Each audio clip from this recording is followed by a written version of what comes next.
ও তোমার তিনটা বাচ্চা, নাম হলো সাথী, পিঙ্কি এবং রাজু। ওরা অনেক ছোট, মোটামুটি একটু করে খাওয়ার মতো আর কি এরকম। তো খুব মহব্বত লাগে ওই তিনজনকে দেখে, তখন আমি ওখানে থাকি এবং থাকার পরে আমি ওই সাথী, পিঙ্কি, রাজু ওদেরকেও মোটামুটি ভাবে একটা পজিশনে নিয়ে যাওয়ার জন্য আমি চেষ্টা করি।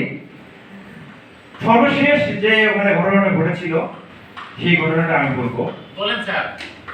মা, আমি যেদিন তোমার হাত ধরে এ বাড়িতে এসেছিলাম সেদিন সাথী, পিঙ্কি, রাজু ওরা এতটুকু ছিল, এতটুকু ছিল। আমি আমার জীবনের দিকে না চেয়ে সাথী, পিঙ্কি, রাজু ওদের মুখ এবং ওদের ভবিষ্যতের দিকে চেয়ে আমি আমার জীবনটা নিঃশেষ করে দিয়েছি। মা, নিঃশেষ করে দিয়েছি। আমি আমার ভবিষ্যৎ বলতে তুমি ছাড়া আর কোনো কিছু রাখিনি।